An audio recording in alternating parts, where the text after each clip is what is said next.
अस्सलाम वालेकुम। प्रोग्राम 10 में खुश आमदीद। मैं हूं इमरान सुल्तान। अनवार उल हक काकड़ साहब की केयर टेकर गवर्नमेंट जो है वो अब आ चुकी है और बहुत बड़े बड़े मारूफ और नाम इसमें शामिल हैं।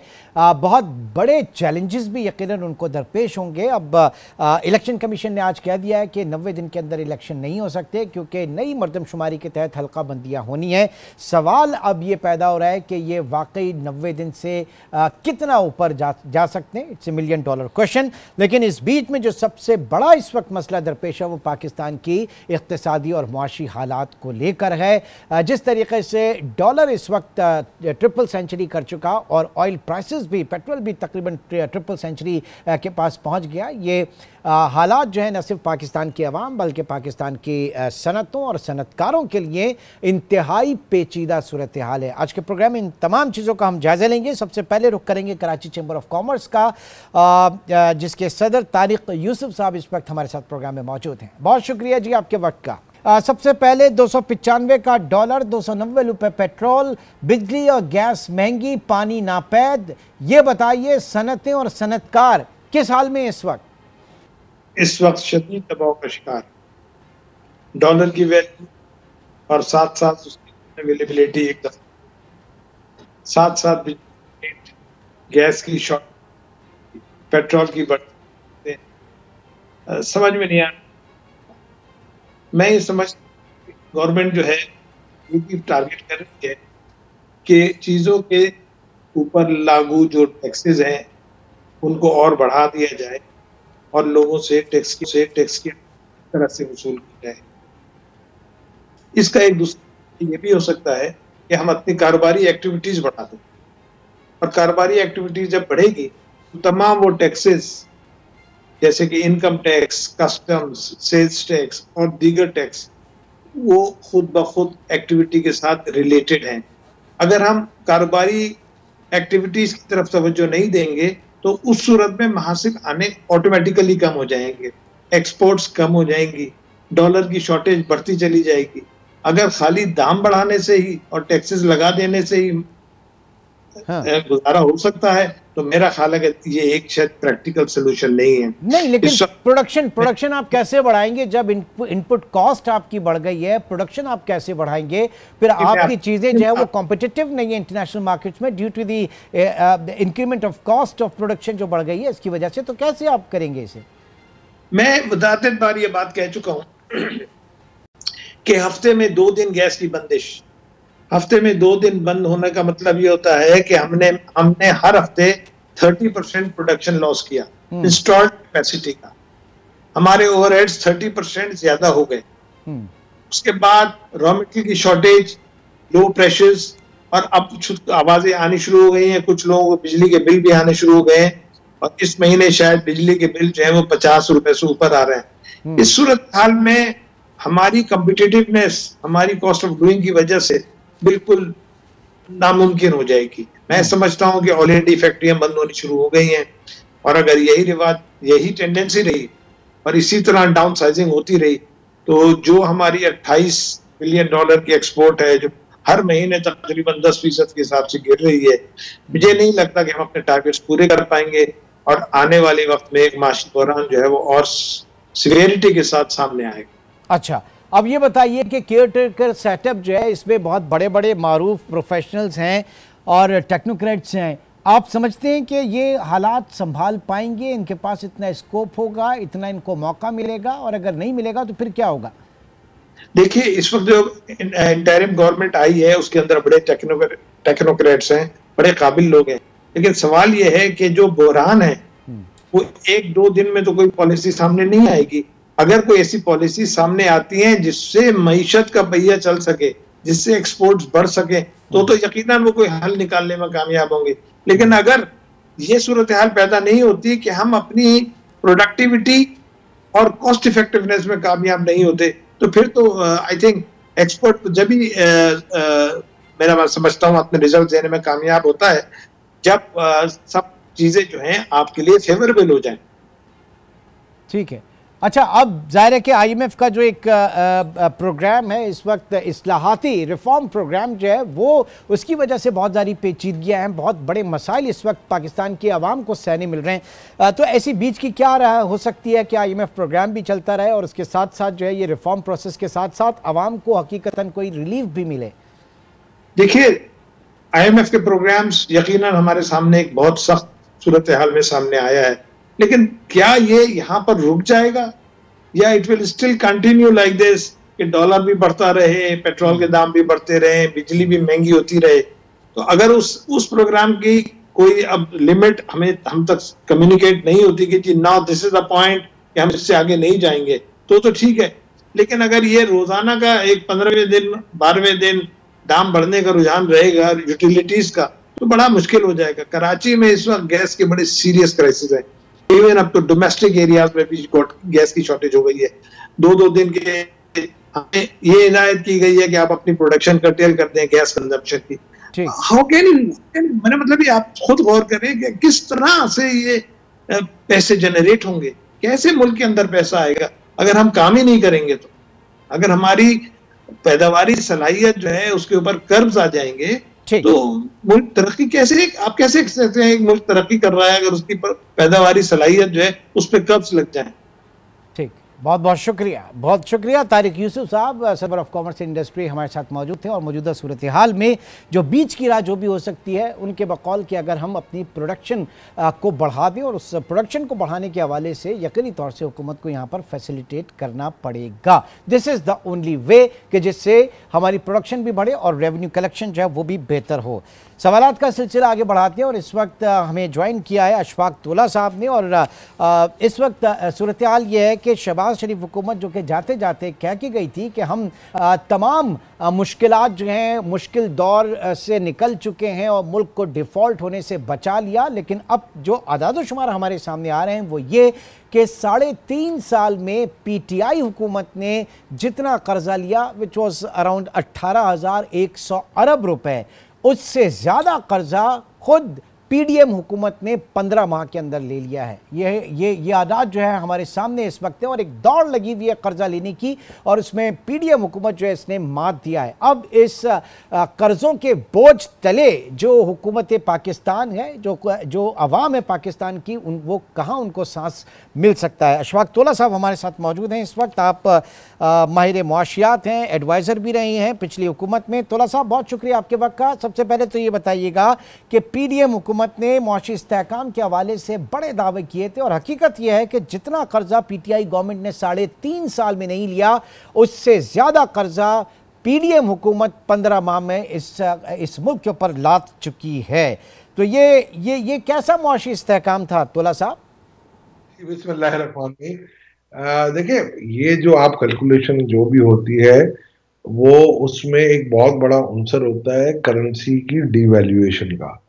तो अगर आप देखेंगे ना कि पीटीआई गवर्नमेंट पे अगर आप लगाएंगे कि जी अगर उन्होंने एक्स पीरियड में यानी 3.5 साल में अगर फर्ज करें से 1.5 ट्रिलियन लिया था और पीडीएम पे अगर आप कहेंगे कि जी के पीडीएम ने 15 महीनों में से कहीं ज्यादा ले लिया है, तो उसमें सबसे बड़ा जो अंसर होता है वो डिवैल्यूएशन ऑफ करेंसी का होता है। क्योंकि जितने भी फॉरेन आपके रुपी डेट जो हम ट्रांसलेट करते हैं वो उस वक्त आते हैं कि जब आप फॉरेन डेट को करंट पैरिटी पे कन्वर्ट करें। तो जब आप यानी कि अगर फर्ज करें पिछले साल अगर यही डेट, अगर आज मेरा आउटस्टैंडिंग फॉरेन एक्सचेंज का डेट था 100 अरब रुपए का और वो अगर सपोज करें 180 रुपए पे था और अगर इस मरतबा 100 अरब का 280 पे आएगा तो 10 ट्रिलियन तो वैसे ही हमारा बढ़ जाएगा। तो ये ट्रांसलेशन की वजह से ज्यादा इफेक्ट आता है। आपको ये देखना चाहिए कि डेट टू जीडीपी कितना बढ़ा है। ये अगर आप देखेंगे तो हाँ, अगर उसमें कहीं इजाफा हुआ है तो मेरा ख्याल है फिर यहाँ ये अलार्मिंग होती है। मगर अगर मैं ये कहूं कि और आपने देखा है कभी पाकिस्तान की बैलेंस शीट तो नहीं देखी है, आपको हमारी एसेट्स का तो अंदाजा ही नहीं है, हम तो सिर्फ जीडीपी से मेजर कर रहे हैं इसको। और ये भी जो अनफॉर्चुनेट है, इतना नहीं होना चाहिए, मगर ये डिवैल्यूएशन की वजह से इसका ज्यादा इंपैक्ट आया। मैं इसकी कैलकुलेशन करके आपको बता दूं। ठीक है। अच्छा, ये बताइए 295 रुपए पे डॉलर चला गया, पेट्रोल महंगा होने से महंगाई भी आसमान से बातें कर रही है। आईएमएफ प्रोग्राम, ऐसे आईएमएफ प्रोग्राम का तोला साहब क्या फायदा कि जिससे मुल्क तो डिफॉल्ट होने से बच गया लेकिन अवाम डिफॉल्ट हो गई, अवाम का दिवालिया हो गया? यही चीज मीडिया को मैं जब कहता था कि हमारे पास दो ऑप्शन है, या हम अपने पेट पे पत्थर बांध लें, या तो आईएमएफ के प्रोग्राम में जाइए। देखिए, जो अभी आपने देखा होगा, ये जो इजाफा हुआ है 14.82% का इजाफा हुआ है पेट्रोल की प्राइस में एक महीने में। और अगर आप देखेंगे तो आपकी ब्रेंट के अंदर 8.14% इजाफा हुआ है, और आपकी करेंसी डिवैल्यूएशन हुई है अराउंड 5.6%। तो अगर आप देखेंगे तो 14% के करीब तो वैसे ही हो गया। फिर आपको पता है अभी डीलर मार्जिन आपने देखा होगा कि वो बढ़ाने की बात कर रहे हैं, और इसके बाद आपको पेट्रोलियम लेवी भी लगानी थी, वो तो अब खैर पूरी है, इसमें आपको इतना मसला नहीं है। तो मैं आपको सिर्फ ये बताना चाह रहा हूं कि अगर आप ये देखेंगे तो मेरा सिर्फ कहने का मकसद यही था कि आप एक्चुअली आप कुछ नहीं कर रहे हैं, आप सिर्फ करेंसी की डिवैल्यूएशन और इंटरनेशनल प्राइस जो बढ़ी है उसको आप ट्रांसफर कर रहे हैं, और ये होना नहीं चाहिए।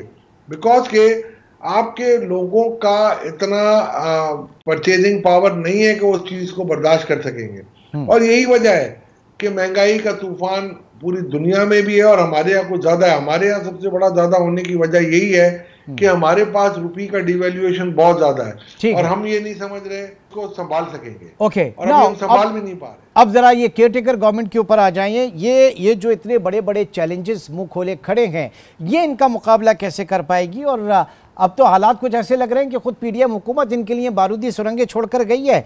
यही हालात रहे तो महंगाई के बाइस बेरोजगारी कितनी बढ़ेगी, और अगर बेरोजगारी बढ़ती है तो फिर भाई कहाँ के इलेक्शन और कैसी जमहूरियत? तोला साहब देखिए, ये केयरटेकर सेटअप में जो लोग आए हैं, अल्लाह उनको कामयाब करे।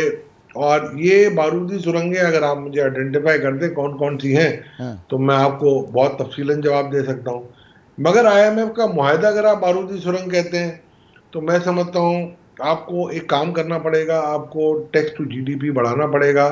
टैक्स रिफॉर्म्स की हमारी रिपोर्ट तैयार पड़ी हुई है।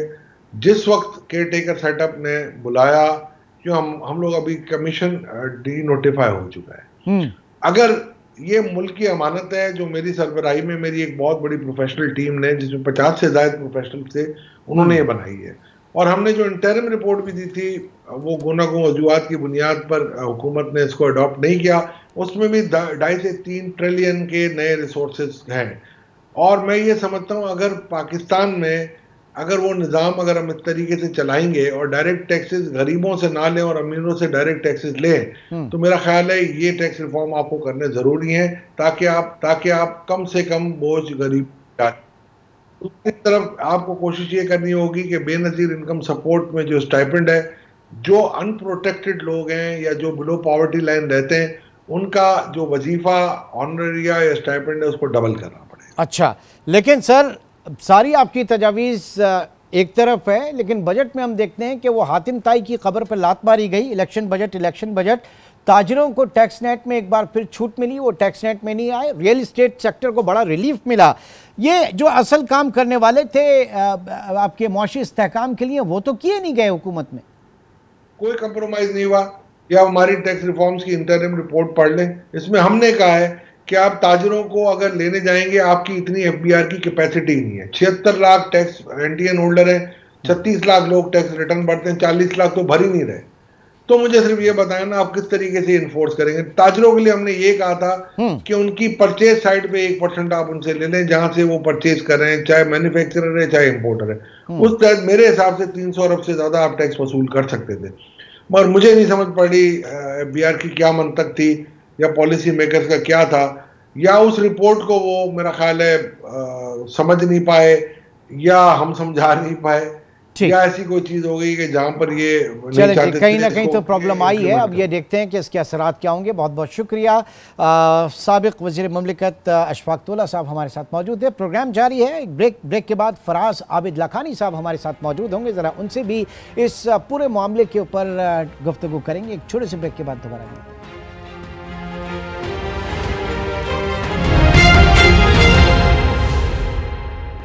Welcome back. इस वक्त कराची स्टूडियो में फराज आबिद लखानी साहब हमारे साथ मौजूद हैं। आप माहिर मालियाती उमूर हैं, पाकिस्तान पीपल्स पार्टी से ताल्लुक़ है और साबिक़ा हुकूमत में वज़ीर आला सिंध के मुआविन ख़ुसूसी बराए कॉमर्स रहे। बहुत शुक्रिया फराज आबिद, आप प्रोग्राम के लिए वक्त निकाला। ये बताइए कि हर गुज़रते दिन, हर गुज़रती हुकूमत जो है वो इस मुल्क के ऊपर भारी पड़ती गई है। मुआशी हवालों के हवाले से मैं बात कर रहा हूँ, जबकि 18वीं आईनी तरमीम के बाद वसाइल जो हैं वो सेंट्रल के बाद वहाँ से ट्रांसफ़र होते हुए सूबों के पास ज़्यादा आ गए। तो आइडियल तो ये था कि जनाब सूबे भी आवाम के ऊपर इतना खर्च करते, लेकिन ऐसा हुआ नहीं।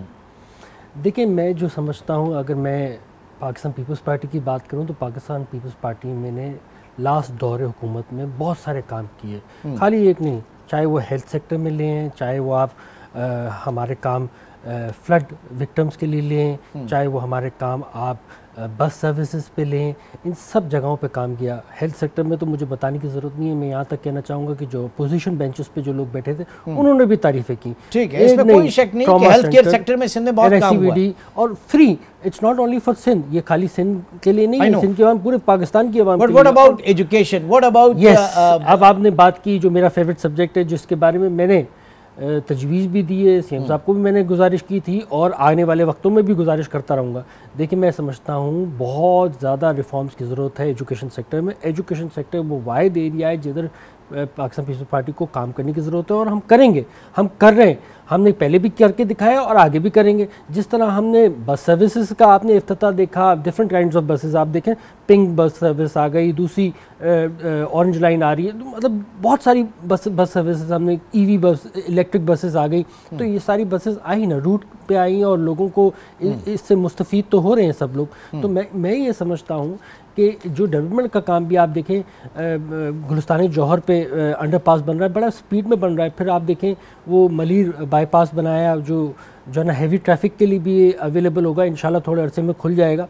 तो आप देखें वो बड़ा जो रास्ता जो 1.5 घंटे में सफ़र करते थे लोग, अब वो 15 से 20 मिनट में they will be through to highway. वो सारे काम, ये सारे काम तो हुए हैं। लेकिन एक जो बात है ना कि 76 सालों में हमने देखा कि, और चूंकि आप एडवाइज़र रहे, आप मुआविन ख़ुसूसी बड़ा कॉमर्स रहे, ये अलमिया नहीं महसूस होता है कि जनाब पाकिस्तान 76 वर्षों में बजाय इसके कि एक इंडस्ट्रियल स्टेट बनता, पाकिस्तान एक ट्रेडिंग स्टेट बन गया। और ताजरों का हाल ये है कि वो ब्लैकमेल करते हैं, हुकूमतों को ब्लैकमेल करते हैं, उनका वो पॉलिटिकल कैपिटल होता है। इलेक्शन इस बजट में आपने देख लिया जो कुछ भी हुआ कि वो टैक्स नेट के अंदर नहीं है। तो ये अब आपने ये जो मेरी बात की, ये this is my favourite topic. मैं सिर्फ ये ज़रूर चाहूँगा इधर कहना कि देखें, पाकिस्तान में बहुत ज़रूरी है कि मेड इन पाकिस्तान के ऊपर काम शुरू हो। पाकिस्तान में ज़रूरी है कि ये असेंबली लाइंस का काम ख़त्म हो, पाकिस्तान में मैन्युफैक्चरिंग कंसर्न्स लगे।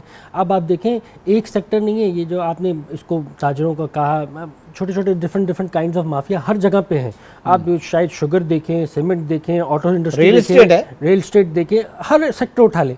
अब इन सेक्टर्स में रिफॉर्म्स की ज़रूरत है कि तेज़ी से इन पे ये काम किया जाए, इम्पोर्ट बेस ख़त्म किया जाए। इंपोर्ट बेस्ड जो काम है ना पाकिस्तान में, उसको कम से कम किया जाए, एक्सपोर्ट बेस्ड काम किया जाए। लोकल इंडस्ट्री में जब आप इतना अरसा हो गया और आप इंपोर्ट सब्स्टिट्यूशन के ऊपर काम नहीं कर पाए, वो तो उसी वक्त होगा ना। इंपोर्ट छोटे-छोटे से काम करेंगे तो फिर आप इमरान भाई, छोटा सेक्टर तो आपके सामने ऑटो सेक्टर ले लेता हूँ। आप मुझे बताएं, 3 इंडस्ट्री ऑटो में आपको पता है वो कब से काम करी आ रही, क्यों नहीं यहाँ पे मैन्युफैक्चरिंग कंसर्न लगे? आप, मैं सवाल करता हूँ ना, इतने सालों में आपने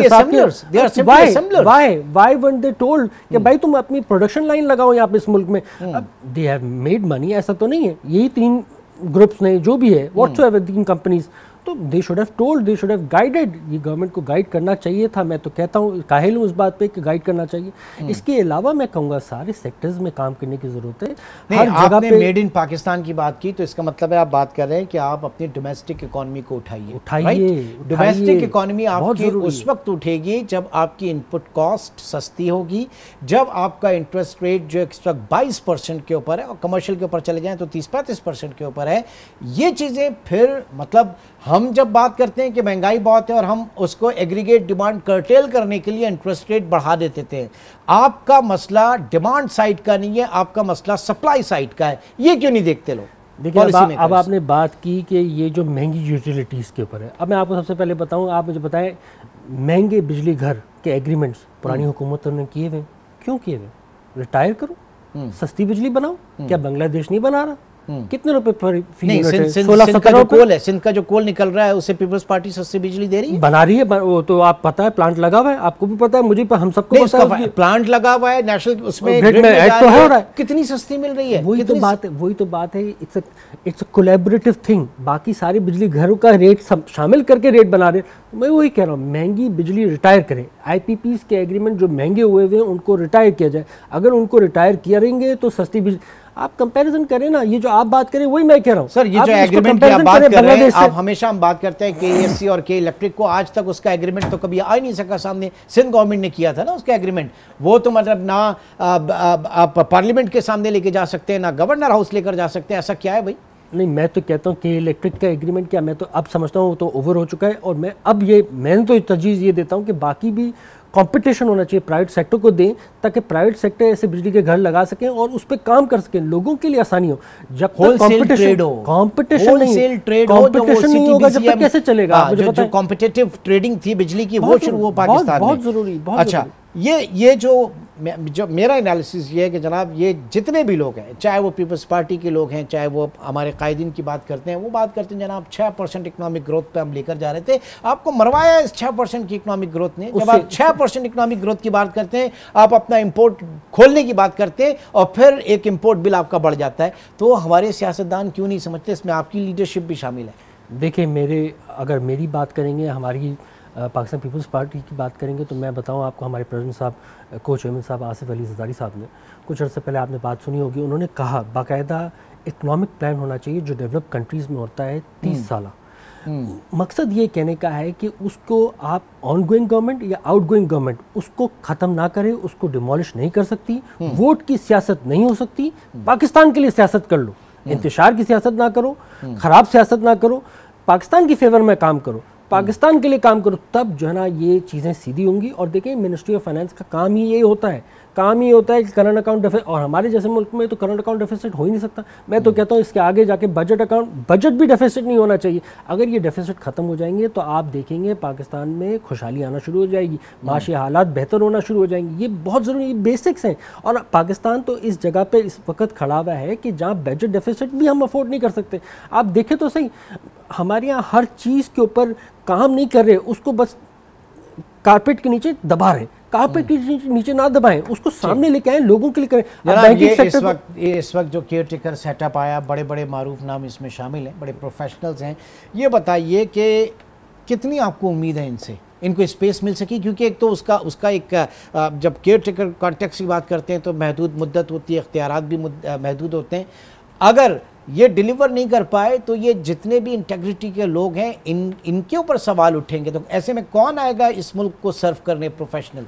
मैं जो समझता हूँ, मैं जो देख रहा हूँ, लास्ट पीडीएम की हुकूमत में भी पॉलिसीज़ वो बनाई गई जिससे पाकिस्तान को आगे रखा गया, और यही काम तसलसल चल रहा है। नहीं, वो और यही जो अब केयरटेकर हुकूमत आई है, सॉरी टू से, एक दिन में 50-50 लॉ पास हुए, ये देखे बगैर कि कोरम पूरा है या नहीं है, 50-50 बड़े बगैर पढ़े, ये कौन सी कानून साजी आप इसको क्रेडिट दे रहे हैं? आप बिलों पे चले गए, मैं बिल की बात बाद में करता हूँ, लेकिन पहले मैं बात कंप्लीट कर लूँ। मैं ये कहना चाह रहा हूँ कि जो केयरटेकर सेटअप है, the policies will continue, policies of the growth, policies of bringing some new change, जैसे कि मिनरल सबमिट हुई, आज से पहले नहीं होती थी। आप देखें रेकोडेक, उसमें आप देखें सऊदी इन्वेस्टमेंट्स आ रही हैं, आपको पता ही है, सबको पता है सऊदी इन्वेस्टमेंट्स आ रही हैं, and the agreement is through, तो उससे क्या आएगा? $7 बिलियन आएंगे। इसी तरीके के और हमें चाहिए। फिर बड़ा वावेला बचा और उन्होंने रिपोर्ट सबने की, जियोलॉजिकल सर्वे की रिपोर्ट है 7 trillion. What I am trying to say कि Pakistan is full of resources and minerals, unleash it, और अनलीश करोगे मसला तभी तो आप जॉइंट वेंचर्स बनाओगे, मुल्क तो है, काम भी तो करोगे तो होगा ना। वसाइल से मालामाल, लेकिन लूटने वाले जो हैं वो भी तैयार बैठे हैं। मेरा ख्याल है काम हो रहा है और तसलसल चला तो बिल्कुल जरूरी है। बहुत शुक्रिया। एक ब्रेक की कॉल, और ब्रेक के बाद केयर टेकर गवर्नमेंट जो है वो किस तरीके से उससे कितनी तवक्कात वाबस्ता हैं, इसके ऊपर हम बात करेंगे। सीनियर सहाफ़ी तज्ज़ियाकार वुसअतुल्लाह खान साहब हमारे साथ मौजूद होंगे। एक छोटे से ब्रेक के बाद दोबारा मिलते हैं। Welcome back. वसतुल्ला खान साहब सीनियर सहाफ़ी और तज्ज़ियाकार इस वक्त हमारे साथ मौजूद हैं। बहुत शुक्रिया जी आपके वक्त का। इलेक्शन कमीशन कह चुका है कि 90 दिन में इंतखाबात नहीं हो सकते क्योंकि नई मरदमशुमारी के तहत हल्का बंदियाँ वगैरह होनी है। आप इस पूरे मामले को किस तरह से देख रहे हैं, और ये भी बताइए कि बज़ाहिर ऐसा लग रहा है कि वो निगरान हुकूमत जिसकी तवक्का पीपल्स पार्टी और जो हमारी कोलिशन गवर्नमेंट या इत्तेहादी हुकूमत PDM की जमातें कर रही थी, वो निगरान हुकूमत नहीं बनी है, तो क्या यहाँ पे उनके साथ कुछ हाथ हो गया है? नहीं, कोई हाथ वाथ नहीं हुआ है। निगरान हुकूमत में अमूमन जो है वो अननोन फेसेस होते हैं, एक आध नोन फेस होता है। यहाँ जाहिर है कि पहला है कि पिछली जो निगरान हुकूमतें थी उनमें भी आप देखें कि पहली जो थी वो गुलाम मुस्तफा जदोई की थी, वो नॉन फेस था। इसके अलावा मलिक मिराज खालिद की जो हुकूमत थी वो भी नॉन फेस था। बलखशेर मजारी भी नॉन फेस था। लेकिन मोइन कुरैशी को आपको पता था, किसी को भी नहीं मालूम था कि मोइन कुरैशी कौन साहब है। तो वो भी इस मुल्क में प्राइम मिनिस्टर बने। तो ये चलता रहता है। लेकिन ये मेरा ख्याल है सबसे ज्यादा अननोन फेसेस पे मुश्तमिल काबीना है। इसमें 2-4 लोग हैं जो हम पहले से जानते हैं, जो सहाफत में रह चुके हैं या वैसे भी सियासत में रह चुके हैं। लेकिन जो ओवरऑल जो एक केमिस्ट्री नजर आ रही है काबीना की, वो ये है कि जाहिर एक प्रो एस्टेब्लिशमेंट एक स्ट्रक्चर है और उसमें अगर कोई सियासी जमातों का कोटा होगा भी किसी ना किसी साहब की शक्ल में, तो वो इनडायरेक्टली होगा। तो कोई डायरेक्ट फेस उस तरह से आया नहीं है।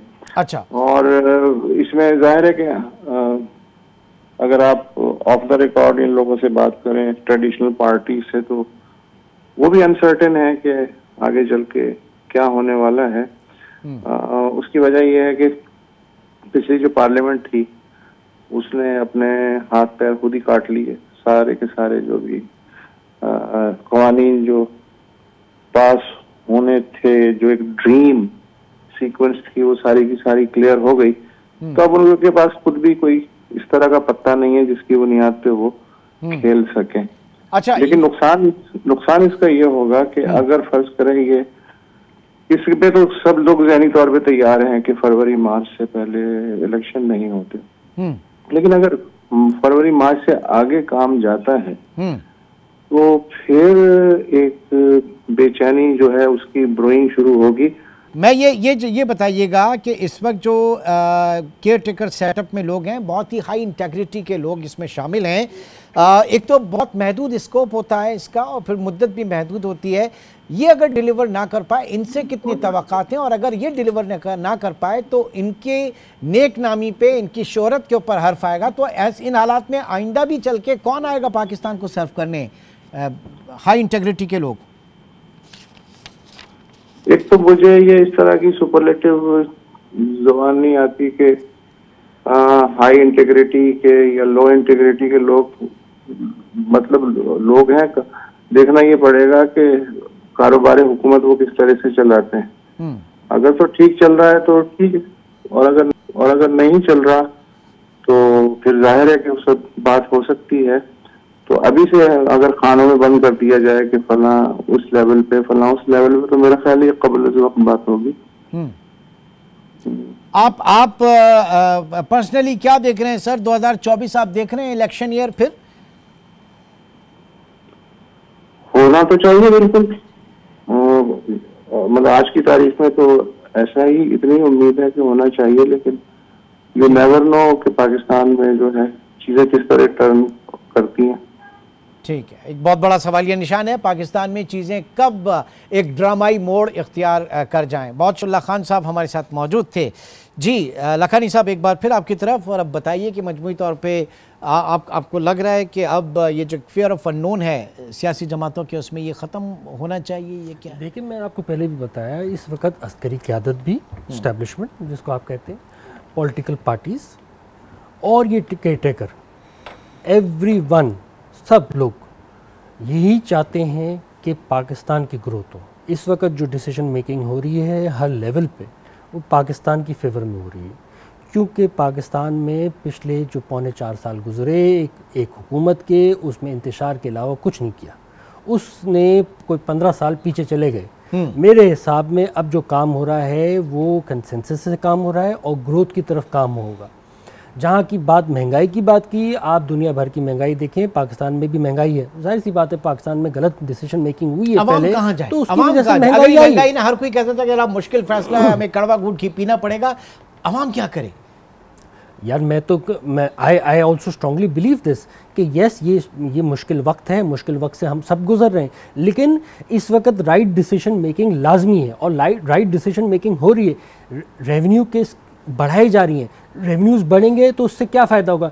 जब रेवेन्यूज़ बढ़ते हैं तो यू कैन स्पेंड, जब स्पेंडिंग करोगे तो जाहिर सी बात है लोगों के लिए स्पेंडिंग होगी और लोगों को आसानियां पैदा होंगी। प्रोडक्शन बढ़ना भी जरूरी है, जो ऑलरेडी स्क्वीज्ड हैं आप उनको मजीद उनको निचोड़ते जाओ, फिर अब रेवेन्यू के नाम पे आप इंपोर्ट स्टेज के ऊपर रेवेन्यू अगर दिखाएं और पता चला कि वो इंपोर्ट ही आपके लिए अलावा इमरान भाई ऐसे बहुत सारे इदारे हैं जो लॉस मेकिंग इंस्टीट्यूशंस हैं, उनको भी सीधा करना लाजमी है, जिसको हम भूल जाते हैं। ठीक, वो खा जाते हैं तकरीबन 8-9 बिलियन डॉलर तो सालाना। आप बताएं 3 बिलियन डॉलर की लास्ट हुकूमत 600 अरब रुपए की टर्फ फाइनेंसिंग दे दी 2 या 3% पे। आप मुझे बताएं कितने नए कारखाने लगे? क्या नई पॉलिसी बनाएगी? क्या कोई मैकेनिज्म बनाया गया कि नई स्कैंडल सामने आया उसका, एक्सचेकर को नुकसान हो गया, वो भी इसके ऊपर हो रही है। बहरहाल बहुत बहुत शुक्रिया। हमारे साथ फराज आबिद लखानी साहब भी मौजूद थे और आज के प्रोग्राम में ज़रा इकॉनमी को हमने डिस्कस करने की कोशिश की कि जो वादे इस वक्त किए गए थे पिछली हुकूमत ने कि जनाब हार्डशिप हम देख कर आ गए हैं और मुल्क जो है अब तरक्की की राह पर गामजन है, तो मौजूदा सूरत हाल क्या है और फिर आगे केयर टेकर सेटअप के लिए कितना मुश्किल होगा इस चीज़ों को स्ट्रीमलाइन करना। आज के प्रोग्राम से अब तक कितना ही, इंशाल्लाह आपसे फिर मुलाकात होगी। अपना बहुत ख्याल रखिएगा। अल्लाह हाफ़िज़।